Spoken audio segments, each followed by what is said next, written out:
stuff going on here behind the scenes.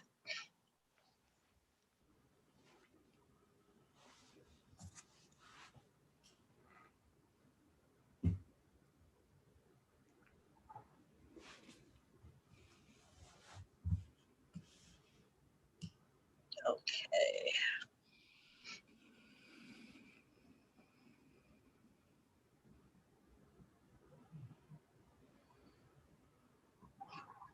Okay, I see people are starting to trickle in. Welcome, everyone. Good afternoon. Happy hump day. Happy Wednesday, all that good stuff. Welcome, welcome, welcome. Thank you for joining us. It is 5:31. I'm going to give it maybe to like 5:33 to let people trickle in. I know this is right after work. People are kind of transitioning from being in the house at work to being in the house after work. So I like to take a couple minutes in between to kind of grab my water, grab my tea, grab my wine, whatever the day calls for, and just change over. But I want to welcome everyone who has joined us so far. We're going to have such a great discussion. I'm so excited for that. Happy Pride Month, everyone. We're going to get started in just a couple minutes. Yay! I hope everyone's having a good month so far. We were just saying how June has flown by. This is the midway point to the year. I hope you have hit some of those goals that you started in January. I know I had my list, and I have to revisit my list now that it's June and see what I've gotten to. But, you know, it's been one of those years, so what I get to is what I get to. Okay. I'm so excited for our panel today. This has been such a great journey putting this all together, and we have such great voices here, very diverse. So this is going to be fantastic, and I'm looking forward to it.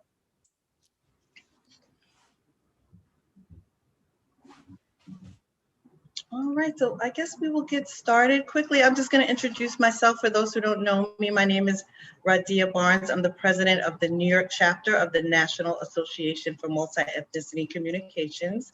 We're the leading diversity organization for people of color in the communications industry. And we put on events such as this throughout the months of the year. We do workshops, fireside chats, panel discussions. So of course, we want to celebrate all of the months, all of the cultural months.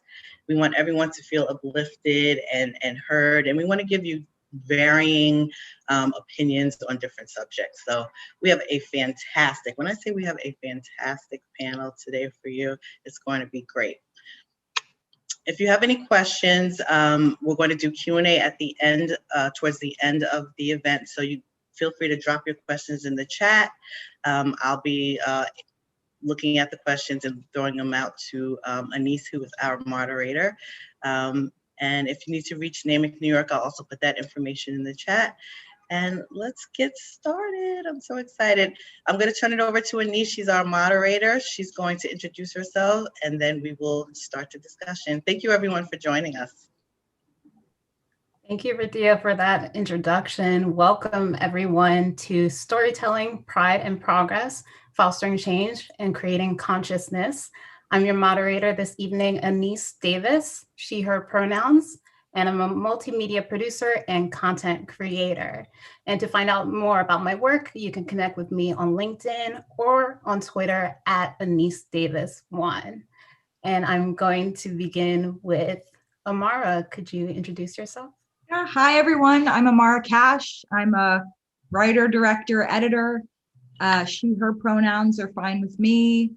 I'm just very excited to be here and to get to chat with you all and move forward queer cinema. And we also have Chester and Elegance. Could you introduce yourself? Yes, I'm Chester Adrenal Gordon. I am a film producer and turning writer director. Yeah. I'm Elegance Bratton. I'm a writer, director, producer, television and film, documentary and fiction. Super excited to have this conversation and to make some new friends in the virtual space. Awesome, thank you. And now for the Pritty team.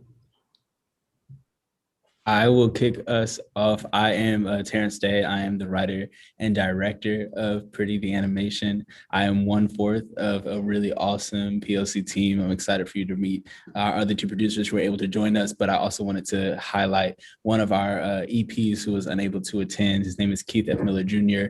He's our executive producer and also the author of which the short film is adapted from. And I'm Natalie Harris. I'm one of the producers of Pritty, and I'm also a writer-director as well. I'm Jeremy Trong. I'm one of the producers as well. I go by he, him pronouns. Very excited to be here with all these lovely people today. Amazing, thank you everyone. So let's kick it off with, when did you decide to come out or transition, and what role did your background play in that decision? I guess I can start. So I came out when I was, I think, like 13 years old to my mom. To me, it was like, that was the hardest person for me to come out to, I guess, So it's like, if she knew, I can come out to anybody. So we had gotten into this argument. And I'm like, you're just mad because I'm fucking gay, and slammed the door and left the house. And as far as transition, I am non-binary.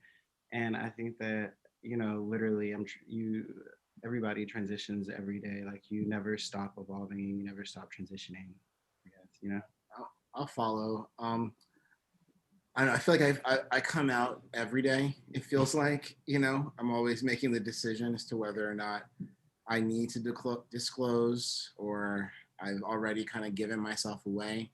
The official date, I guess, is when I was 16 years old. I was given an ultimatum to prove that I was straight by getting a girlfriend. And I instead packed my bags and hit the streets. And I spent the next 10 years homeless. So for me, coming out is neither a destination or an end. Coming out is a kind of constant lifetime process of evolution.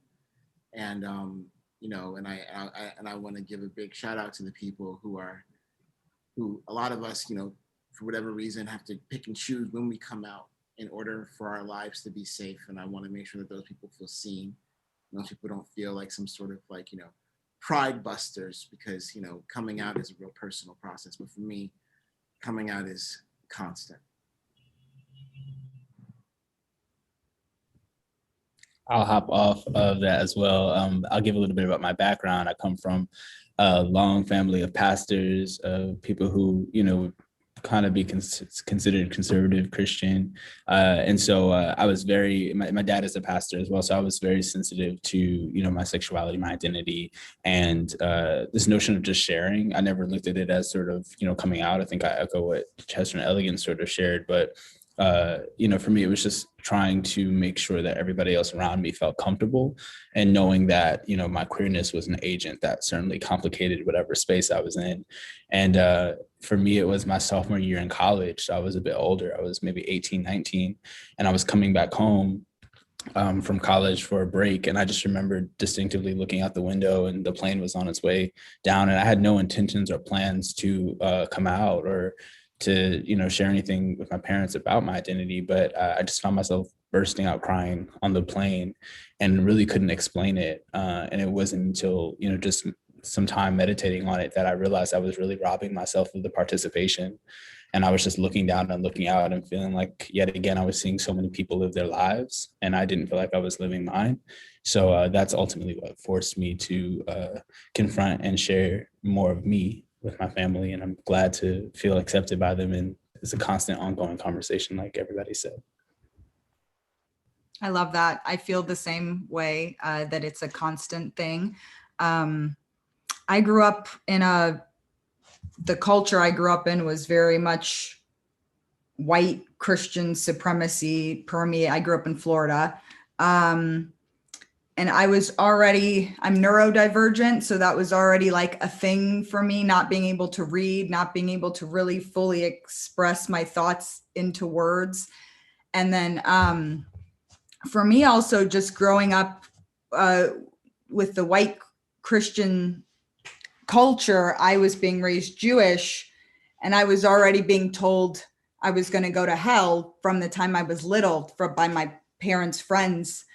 So coming out was not something that was in my mind to add to, like what you guys said, a lot of it's about survival. So for me, it was just, even though I knew my whole life I was queer, it was never a viable option for me in the culture that I grew up in, because it felt so unsafe, is what I'm trying to say.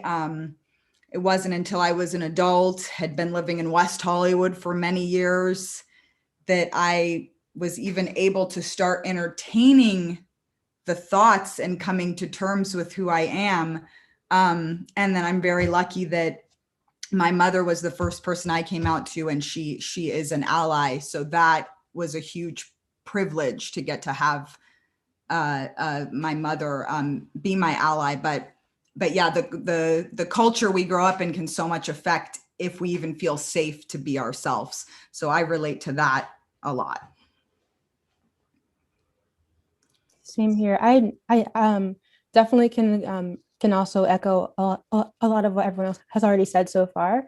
But I think for me, I officially came out in high school around 17. But even since then, I've definitely come out multiple times since then. And for me, it hasn't just been about like where I feel most comfortable coming out to, but also I found that for me, sexuality is really fluid. And so one year I came out as bi, then I came out as queer, then I came out as lesbian, and you know, it's like it's always very different. So I think that for me, I find coming out to really be a journey, because you know, we're all, or I think a lot of us are definitely can have different fluid identities and can figure things out as time goes on. So I think that it's definitely more of a process and a journey than a one-stop destination.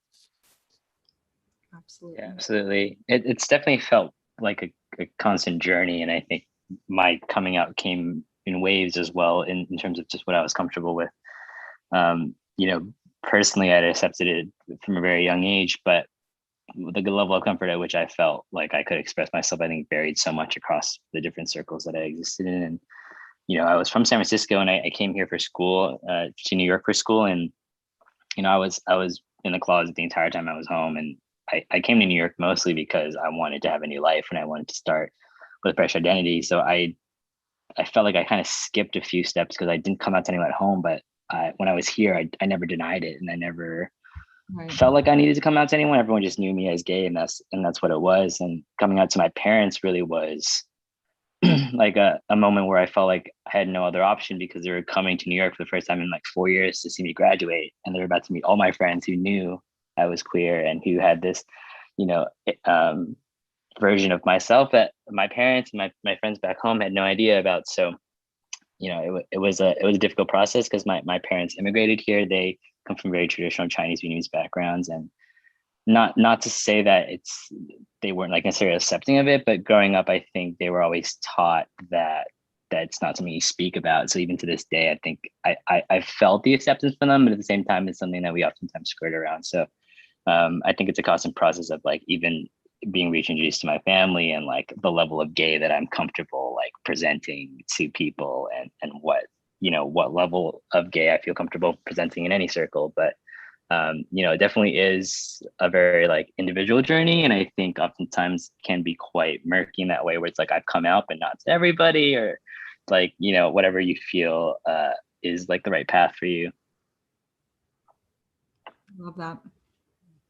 Yeah, thank you everyone for sharing your stories, especially I think in media sometimes coming out can be portrayed as like the two extremes, whether it's like you're making a cake and everyone's happy, or getting kicked out. So it's really important to tell our different and varying coming out stories, because it's truly changes per person.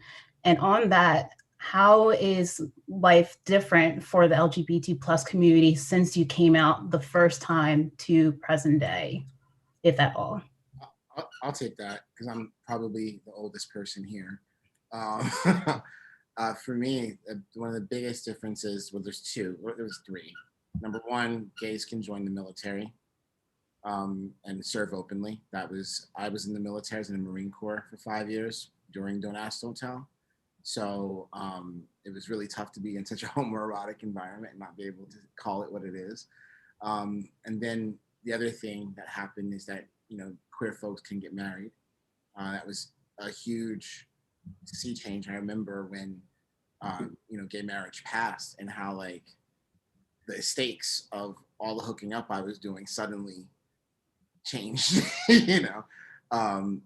And then the last thing that was really different is the fact that HIV and AIDS is, you know, a lifelong condition, right? It's no longer a death sentence. When I was very young and realizing that I was queer, the threat of becoming positive informed every interaction that I had. And then as I got older and started to actually, you know, have lovers and things of that nature, you know, you start to see yourself through a certain lens of pathology imposed by, you know, I think people in COVID right now can kind of empathize with that a bit, you know, like the idea that every person that you want to be close to potentially could have something that could kill you, and how that kind of informs the ways that people get to know each other and connect.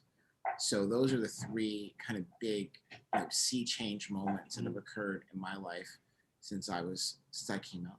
Yeah. For me, I think that like the way that, two things, the way that gays, everything, to echo what Elegance says, because that's changed for me too. I was born in '92. But also how our identities are now, like, you know, you can buy them, I guess, you know, like they're for sale. How like pride is like, you know, this big like industrial thing, making like, you know, like every clothing brand, every like makeup brand, everything has like a collection for us that's supposed to be sold to us, and that's new. And also LGBTQ people get to play themselves on screen, which is also new, and write their stories. Because of when I was growing up, you know, Holly Berry would have played a trans woman, or like, you know, She almost played a trans man. You know, like she's that close. But like, you know, or straight men would play gay men. Like, you know, we were really fortunate, even for the movie that we're working on, that we got to cast a gay lead, because, you know, we were pitched a lot of straight leads, even, you know, or you know, in Pose, those were all trans women, even though they were mostly, you know, white men, gay men writing their words for the most part, you know, they still got to be on screen. So there was representation, and there was Janet Mock and Lady J in the writing room too, which, you know, did something, but as Janet said, you know, it didn't do enough. But, you know, that is the thing that's different today than it was, you know, growing up, because I didn't see that. It was more of a mockery to see myself on screen. Like, you know, it was like imitation, making fun of, like an over exaggeration of what we were supposed to be, I guess, or That's a villain. That's right. Yes, yes. I grew up in the, I was born in the 80s. I grew up in the 90s. Like I already mentioned, my mom is an ally. So there was gayness, queerness, trans, drag was celebrated in my home. And I, you know, in turn got to have relationships with older queer people.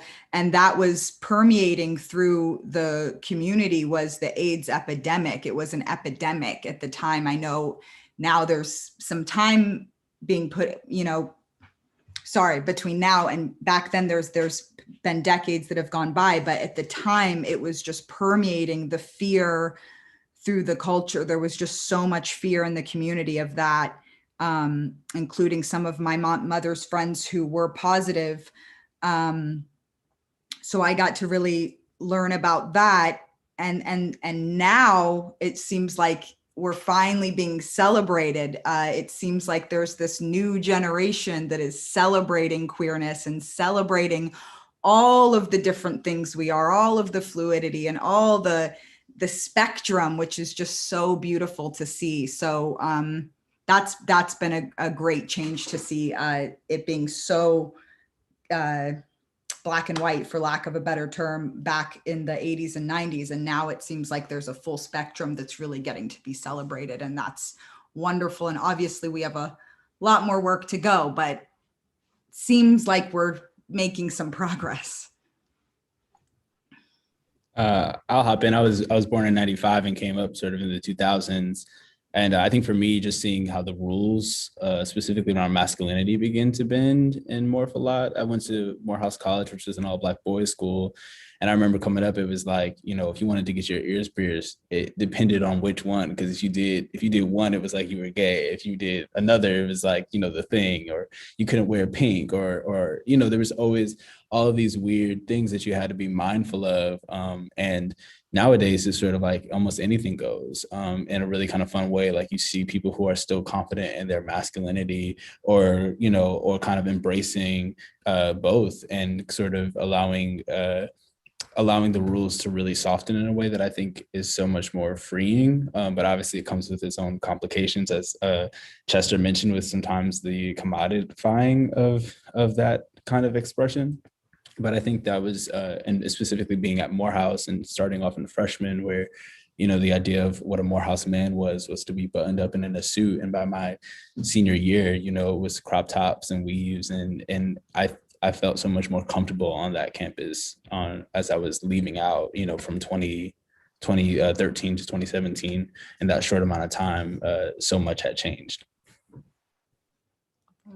Yeah, absolutely. And it's still baffling to me today to see like the confidence of queer youth, especially like ones that are younger than us, to see like the radiant queerness that they do have, and then just the amount of support they do have. I feel like growing up, you know, I don't know that it can be understated so much just how big of an impact like representation has had, just to see queer characters. Because growing up, I would remember this, you know, like seeing queer characters online, and when you watch these TV shows, because of the way that they're stereotyped and the way that they're so over exaggerated, it made me feel like, as a queer person, that I didn't belong, and that I'd have to somehow fit that role in order to like be openly queer and to like feel confident in myself in that skin. And so I think seeing that these days has been super satisfying and cathartic to see. Just the range of it all. And I think there's also just been a lot more allyship in general, because when we were younger, I think there was support, but, you know, allyship is like people actually standing up for you, like people going to TV shows and like making a stand for queer characters, and like the authenticity of it all. And that just really didn't exist, I think, when we were younger. So feeling a little more supported now, I think, in all aspects. Yeah, just to echo you, Jeremy, I think being able to see media representations has really helped me, even though it hasn't been, you know, too many years since I'm pretty young, I think, like the youngest here possibly. But for me, I've been able to have a lot of conversations with family members and friends because of different content that comes out. You know, we can sit down and we can watch Pose or Moonlight or Pariah with my family, and we can have those conversations because the media is there to really spark that. And also, I think music too, you know, singers not being afraid to use different pronouns in their music. Oftentimes we'd watch a cover of like, you know, someone singing a song that was written by a man to a woman, and they would change the pronouns, but now people don't do that as much. And also people who are queer singers are able to be able to make songs and sing about who they're interested, no matter the gender of those artists and their lovers. So I think that's been really beautiful to see in film and TV, but also in music recently. Absolutely. Amazing. Yes, definitely loving the increased representation. And in that vein, how do you use your storytelling to break barriers for the LGBT plus community? And I'll start with Amara. Yeah. At first, when I started making films, I just was making queer content because that's who I am. So it was just natural to depict those types of relationships because that's what I'm experiencing. But beyond that, now going into my next project, I'm doing something that's woman loving woman, but very, very PG, not sexualized at all, just two girls getting to fall in love and it being innocent. And I think that since we really haven't gotten a lot of that in and of itself is breaking a barrier. So that's what I'm hoping to do is depict woman loving woman relationships in a way that's just pure innocence and joy. And it seems that we just don't have enough of that yet. So that's what I'm focusing on. Exactly. I'm very excited to see that for sure. We definitely need it. How about Chester and Elegance? The question was, how are we breaking the barriers for LGBTQ people through our work? Is that right? Yes, that's correct. Yeah. So, well, I always joke around that I'm my own diversity initiative. I believe in mentorship and working with, new voices. So that's a way that I do that, right? Terrence Chester and I have had several collaborations. Most kind of notoriously, we won Sundance a couple of years ago. So that's something that meant a lot to me, going to Tisch, being a Black queer person, Black gay man in that environment, which is very much not a Black gay male environment. You start and experiencing some early success in my career. There's this phenomenon that as you rise up, right, you start to not see people that look like you. When you go into the bigger the title the person has, the less likely you are to be talking to someone who's queer or talking to someone who's Black. And that's a very isolating place to be, which is kind of like the opposite of why I do what I do. I make the stuff that I make, which is about Black queer lives. Very often, my new movie, The Inspection, which we're in Mississippi right now in pre-production on. The movie stars Gabrielle Union, Jeremy Pope, Joaquin Woodbine, Raul Castillo.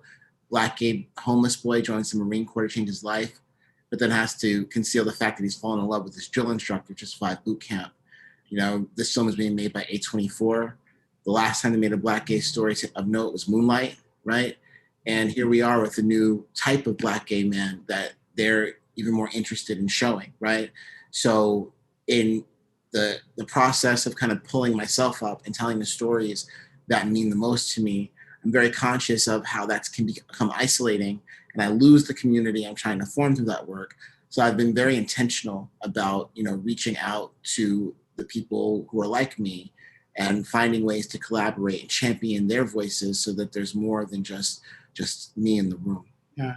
And then for me, most of the directors that I've produced for have been queer, and also champion trans stories because of, yes, as a Black queer person, I feel like, they're the minority of the LGBTQ community, the Black trans women.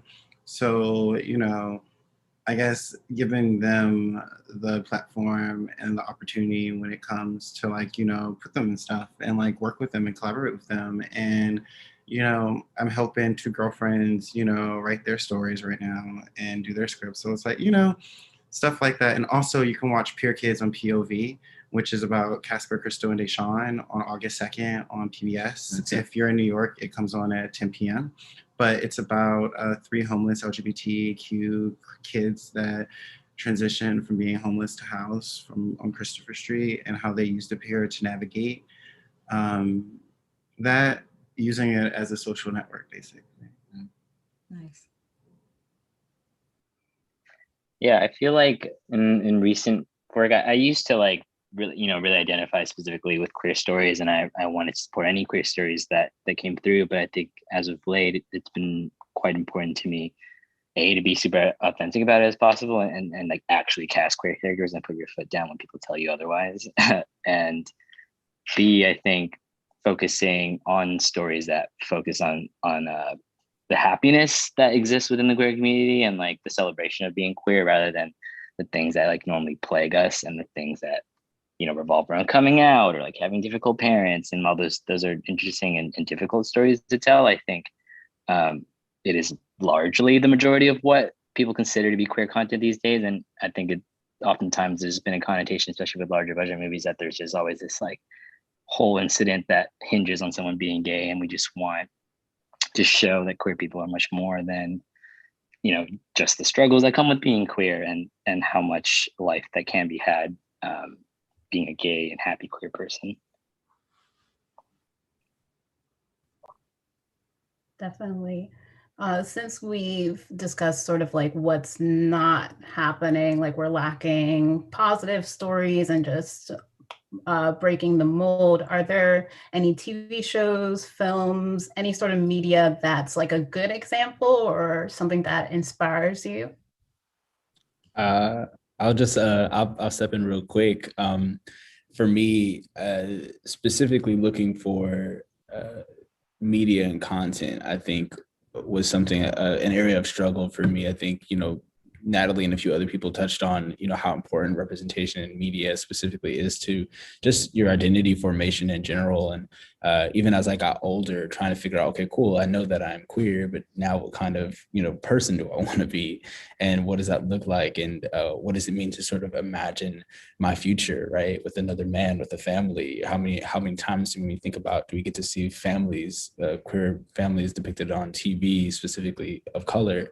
And I found myself really drawn to coming of age stories because I just wanted to see, people have to make decisions and go through those different stories and narratives. And so things like Noah's Ark always appealed to me. And honestly, it was one of those very few spaces where I felt like I could go to just watch characters that I could see myself in. And even when it came to Pritty the animation, the project that we're all working on, it was this question of, okay, cool, like, where are all of the stories that feature Black men loving other Black men that don't highlight or sort of circle the drain of trauma, and that also feature a team of people of color behind it as well. And I would find a lot of really great, strong stories, but I often wouldn't find projects that kind of nicked all three, and the kind of desire just to see more Black boys sort of with light and at play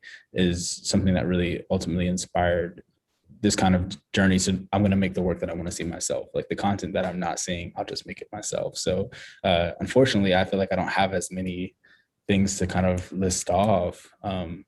But when I see that space lacking, it's like you want to go and you want to fill it.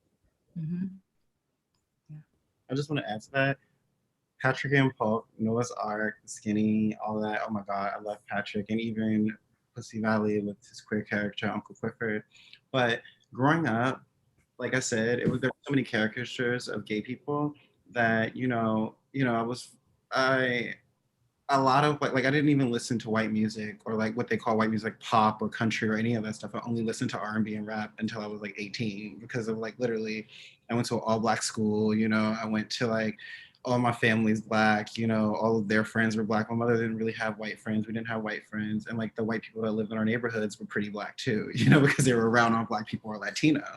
And I mean, literally, I'm from Maryland, PG County. So, that's how it was for me. Me too. Yeah. I was really quick, had to say that. DMV. Yes. So I grew up, so like Martin, for instance, the Martin show, that character Shanae, right? I'm a femme. I got my life from Shanae. Like Shanae, I would see Shanae and be like, oh my God, you can be flamboyant. Because if they're not calling Martin all these crazy names for acting like this, then, maybe I can get away with being Shanae sometimes. Or like, or I guess, or what's the movie that won the Oscar for costume design? Oh, Priscilla Queen yes, of the Desert. like Priscilla Queen of the Desert, or just like other shows, like other movies like that, or Holiday Heart, for instance, too, which was another huge movie. Like I'm like in Mississippi, I'm like I want to go to the cow and be like Holiday Heart's friend milking a cow, and get like an outfit and stuff because of like seeing that.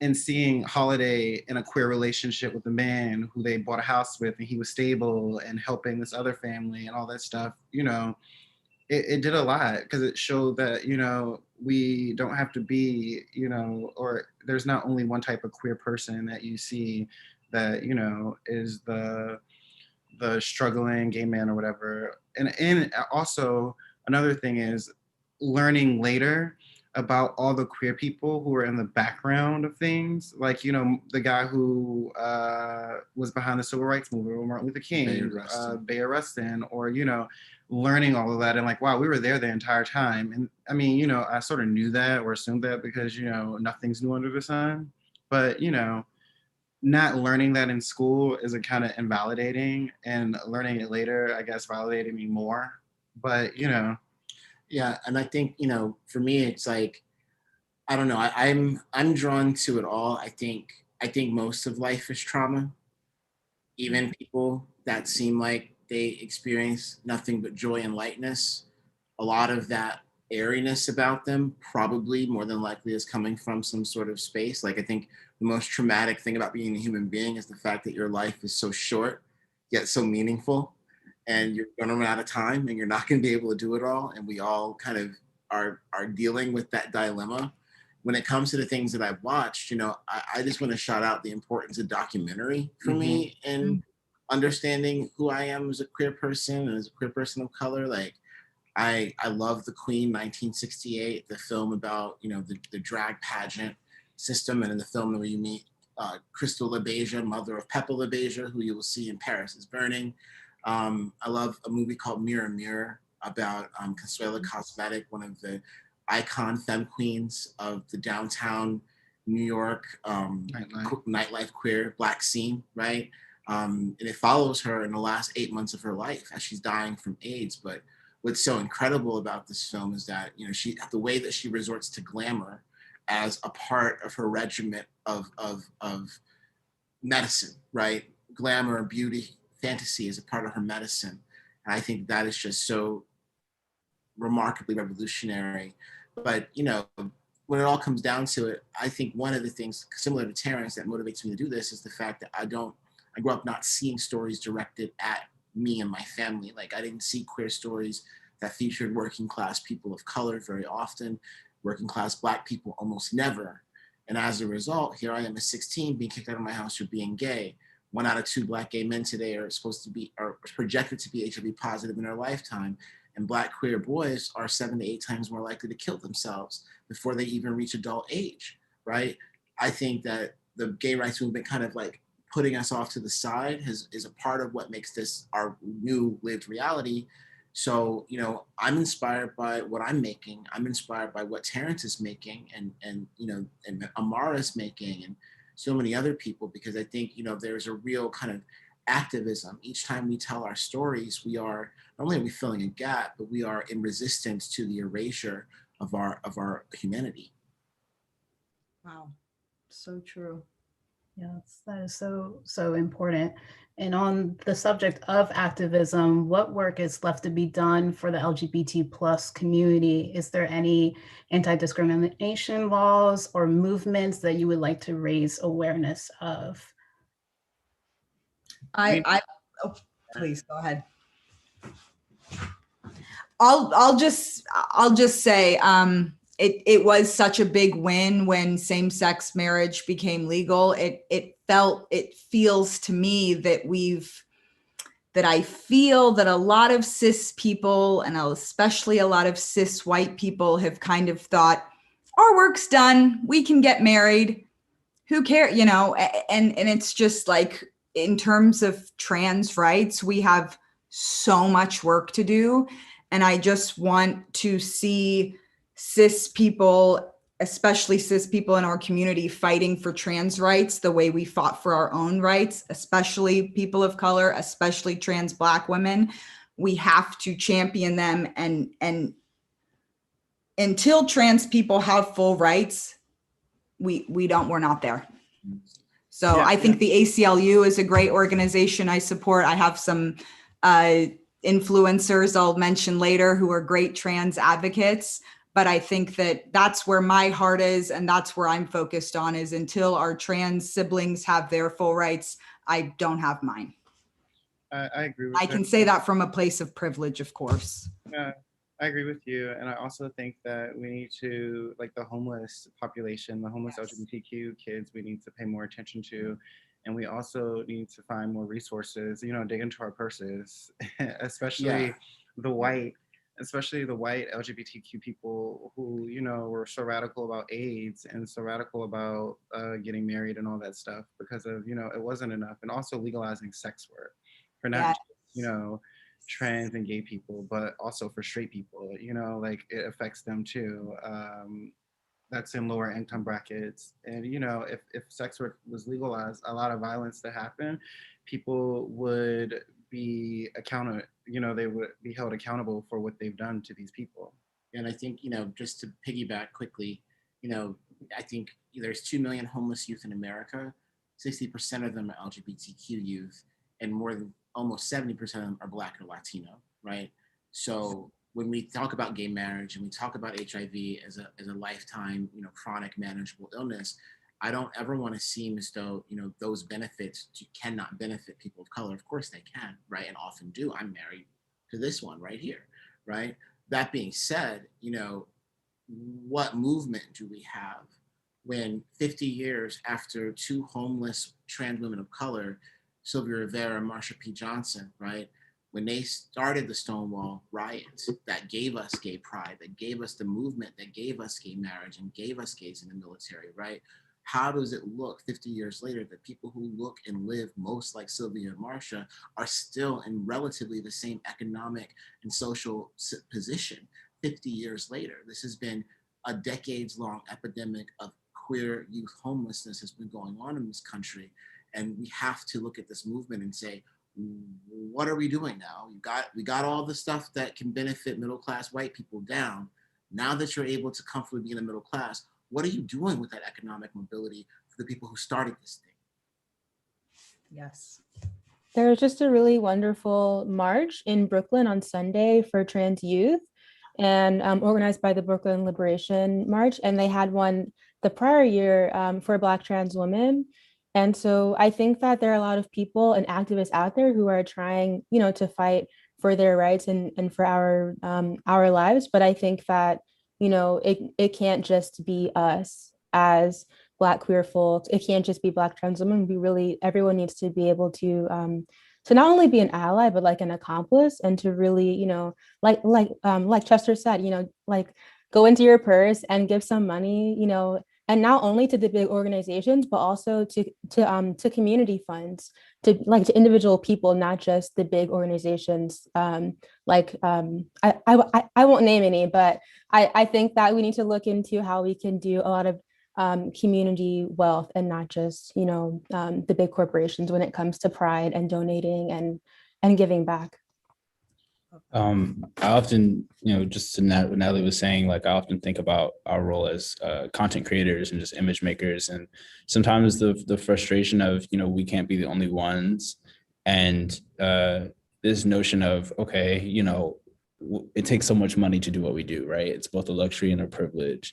And, for me, it's when you go to tell these stories, it's often such this fight and this imbalance of how do you create a story or characters that you can bring people from other backgrounds and experiences in, such that when they see the issues facing our communities, they care enough, right? They care enough to participate, to get involved, to be knowledgeable, without, sort of, again, commodifying those characters, only representing them as, fierce and kind of almost dehumanizing them by turning them into these characters. And I think there's such a fine line. And I don't know, for me, it's always about community. I try really hard to work in community and try to, because I think the tools we have at our disposal from TV and film are such powerful tools that are so underutilized. It can be used for so much more than just turning around a buck. And I just want to see more people who think, perhaps like we do, who want to see more than just entertainment go out into the world, who want to see, people be exposed and educated and, really informed, such that we can really make a difference, right? And I think it really starts on a personal level. And a lot of times it starts with seeing yourself and realizing that love that you maybe had to fight to have for yourself is achievable for somebody else, and wanting to make space to give that to them. So I think for me, it's always about trying to figure out how to actionize what I already do on a daily basis. And not forgetting that every time I step into that role or that position as a writer or as a director, I have an opportunity to really say something, and that is a privilege that so many others who might look like me, who might have different experiences, but come from, that sort of oppressed community, right? Like that they don't have. And so making sure that you're always taking every opportunity to give voice and to speak and to quiet and get out of the way when necessary. Yeah, and I think to that point, it's been both a struggle and a joy, I think, to be making content like this. And something I think is important and that will require a ton of work is to continually, show up and support queer creators and people of color, because, we really need to change the narrative that doing a queer film or doing a film led by POC is inherently a bad move for your marketing, or a bad move financially, or that because this is happening, we're taking huge risk, when this is, facing the demand that we do have these days, and the want and the need for this kind of content. It's just a bit mismatched for us to still feel like we need to pull out all the stops on our end to make something like this possible. And this is something that the world wants and the world needs. So, just trying to change that narrative, both on the industry level and as an audience, to really show up for these people and to really support them. And just quickly, I just wanted to also point out, I remember after Moonlight came out, everybody was talking about, or there was an article that came out that said the legacy of Moonlight. And they pointed to, Call Me By Your Name and Alex Strangelove and all of these, particularly white LGBT films. And I thought what Elegance mentioned about, after Moonlight, his film Inspection is, one of the first A24 projects to really feature, Black queer men. And I think that's crazy, because a lot of times what you see when a film goes out and is very successful is you see a bunch of films that look like it. And it's crazy that, all of these years, from 2016 to 2021, right? The amount of work and uphill battle fighting that has to happen. Even I know that, you all went through just to get that project to where it's at now. And I think it just speaks to how much work there's still to do, right? And what is that legacy of Moonlight? Because it certainly isn't Alex Strangelove or Call Me By Your Name. I think it's that top button that's unbuttoned. I think that's the legacy of Moonlight.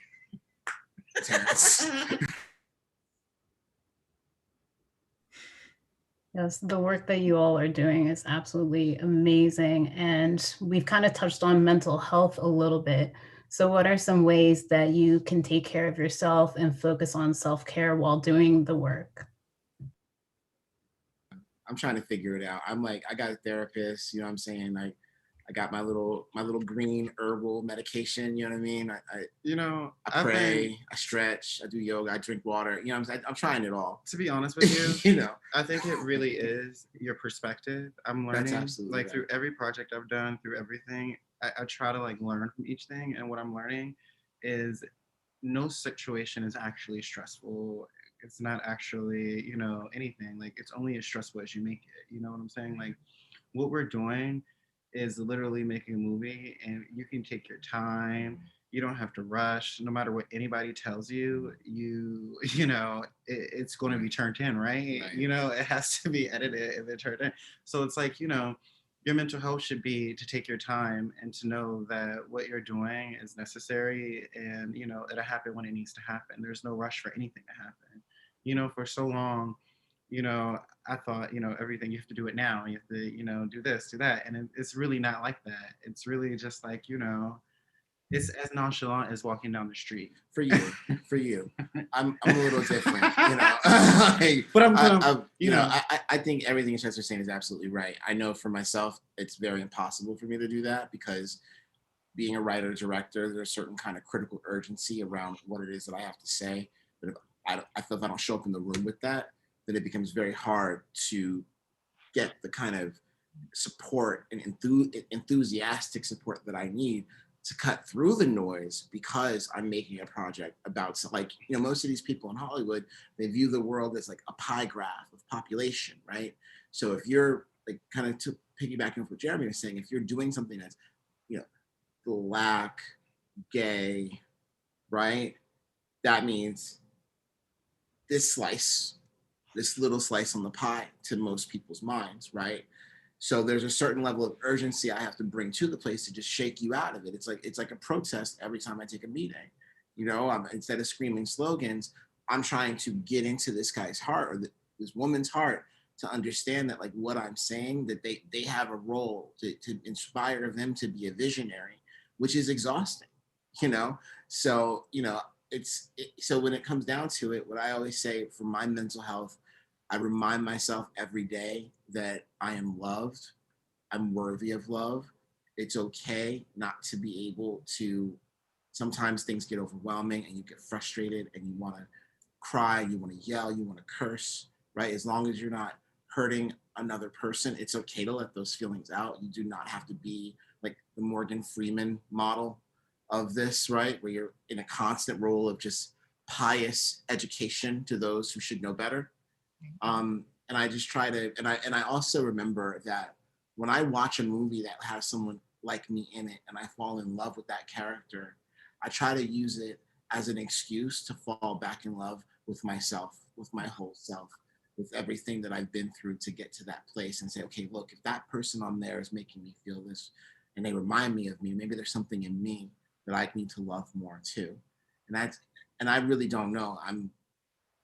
I go through my shit, you know what I'm saying? But I just try to keep in that, just was saying, that perspective of like, it's nobody's rush, but for me, it's telling these stories is kind of it's my life's breath. So it's hard to really detach in that way, but I try, you know? I love that. I love that so much. And just to piggyback on Elegance, sorry, I'm totally lost the question now. This is the That's okay. the mental health. I'm so sorry.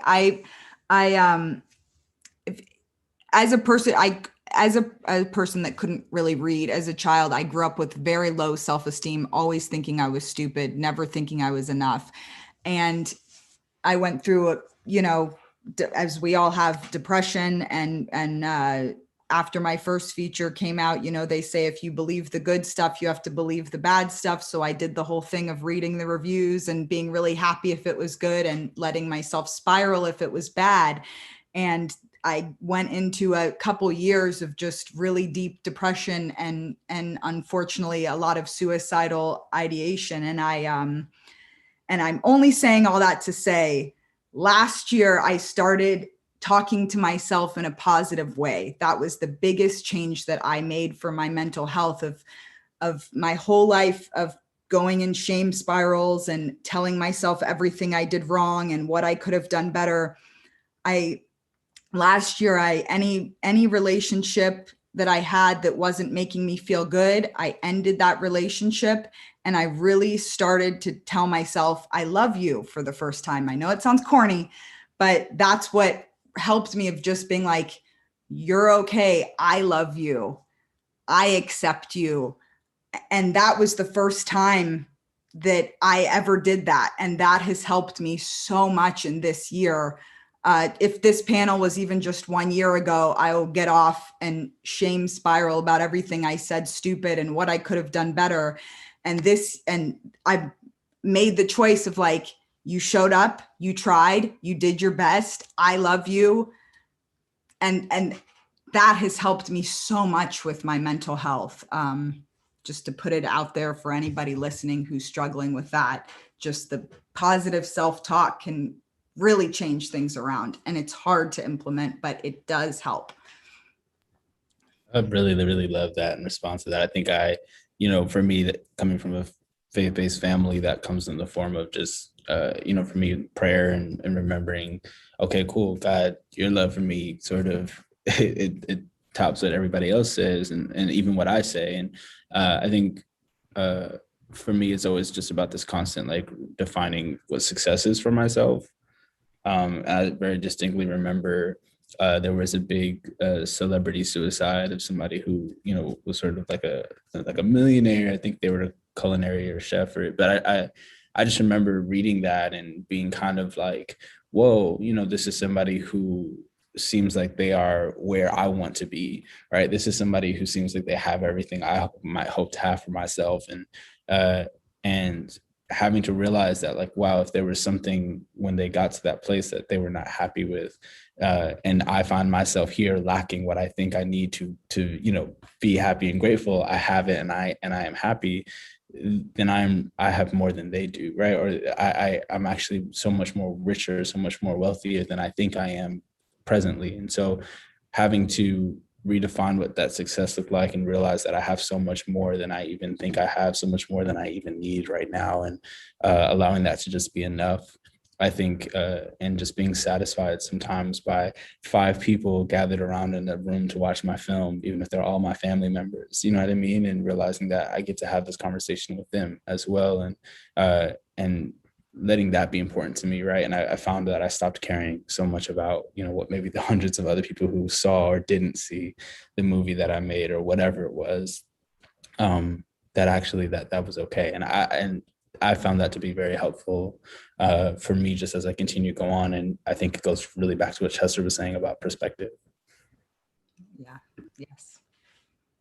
I love that. Definitely. Thank you all so much for sharing your journeys and advice. I know personally I'm very inspired right now, and definitely self-love is definitely important. And I'm going to wrap it up with how can we support your work? Any projects that you all would like to talk about, and how can we connect with you?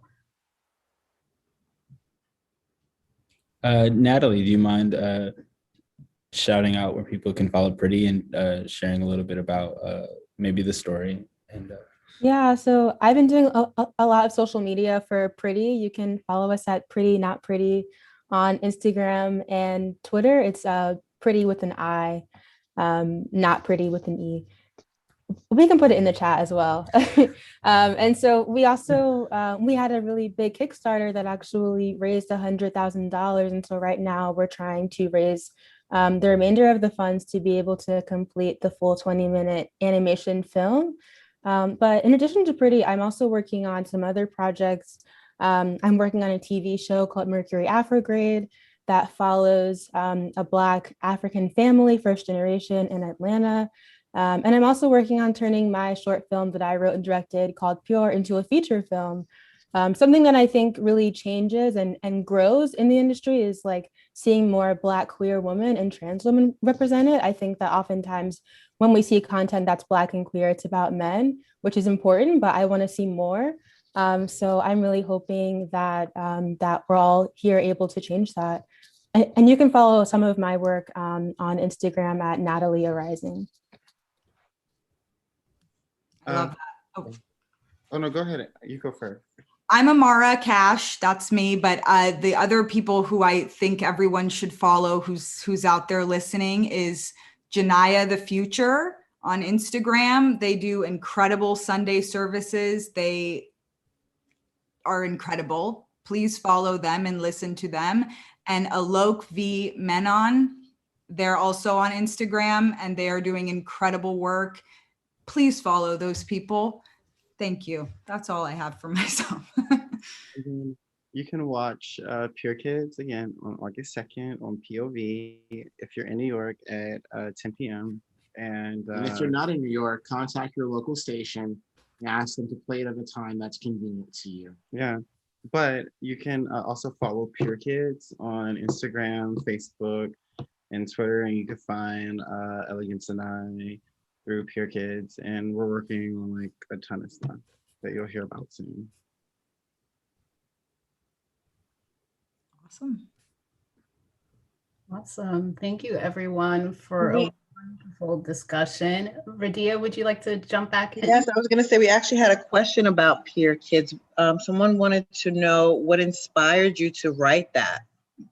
What inspired me to make Peer Kids is, I was kicked out of my house when I was 16 for being gay. I'm from North Jersey, right outside of New York City, and I didn't have much money. And I grew up without much money. So when I was a kid, we would go to New York when we had no money. We'd just get a couple of dollars, get on a PAP train, go to New York City and look at buildings because they were free. And so when I got kicked out of my house, I had a few dollars in my pocket. I got on the train.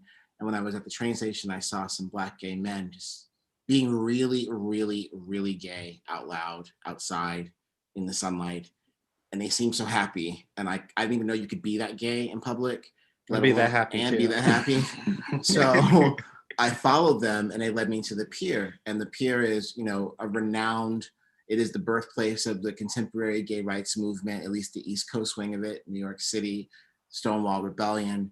And since Sylvia and Marsha kind of laid that down, it's become a safe haven for people like us.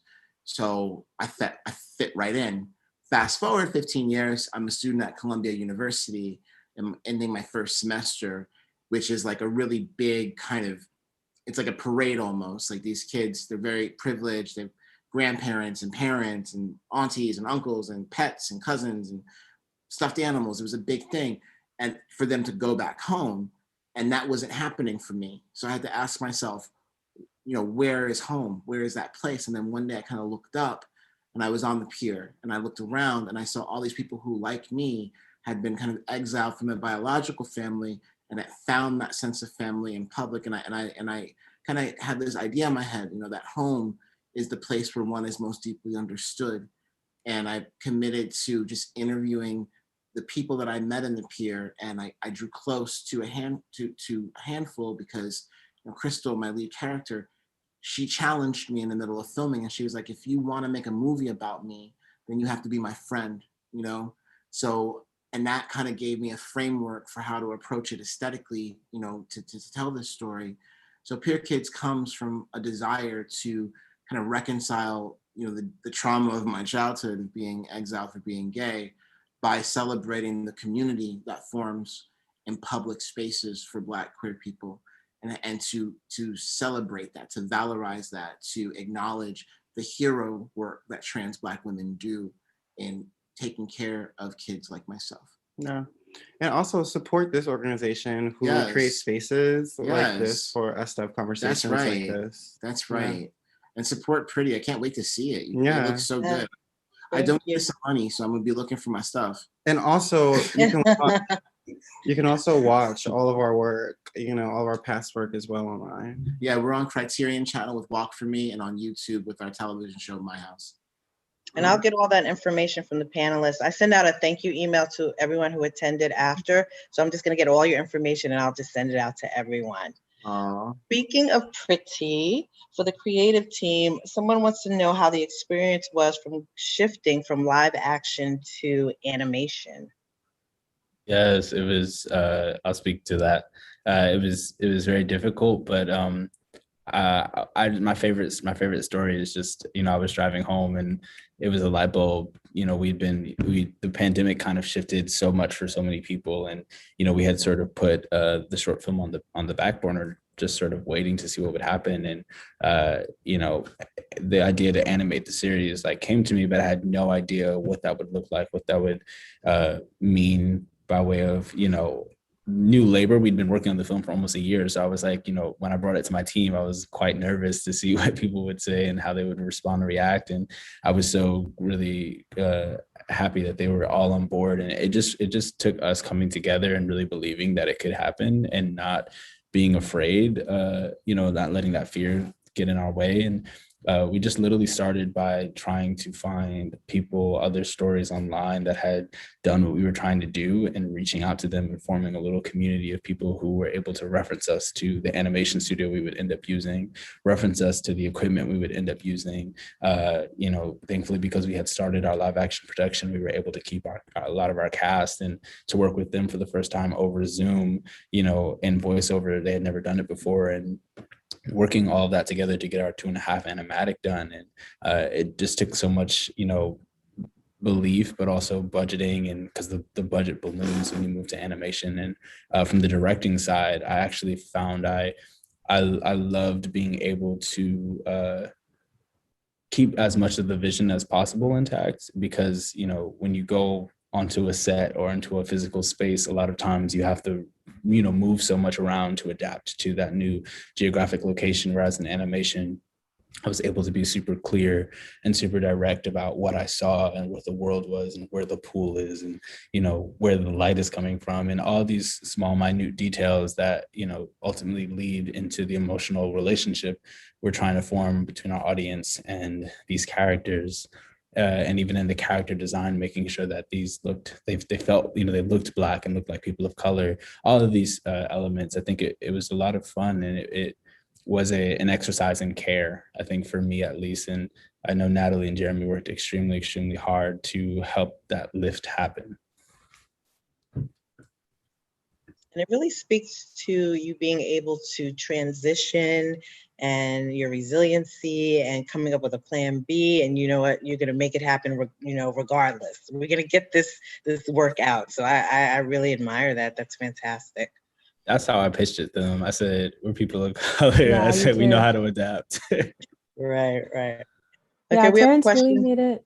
Oh, sorry. Oh, sorry. Go ahead, Natalie. I was going to say Terrence made it really easy for all of us as producers because he was so determined and really had this vision and like did his research. When he even came to us as producers, he was like, I want to animate. Here are 5 companies we should reach out to. Here are influencers we should talk to. And I think that like having someone, you know, who really is so intentional, like really made it easy for all of us, even though we hadn't done animation before, to just, you know, figure it out and make it happen ourselves and be creative and not be afraid to ask people for what we want and what we need and the funds to make it happen.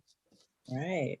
Mhm. That's teamwork. Yeah, and both Keith and Terrence were of the mindset too, where there was not a world where this wasn't going to get made, and that saved us a lot of time. Where it was like, we're not spending 2 weeks figuring out like how we're going to raise the money to do this. Like we're just gonna do it. We're gonna start the work and we're gonna do it, and then we're gonna figure it out later. So Exactly. There was no I think plan that made B.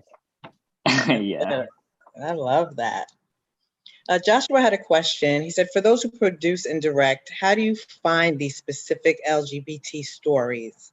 Also, separately, how do you get your start in producing or directing?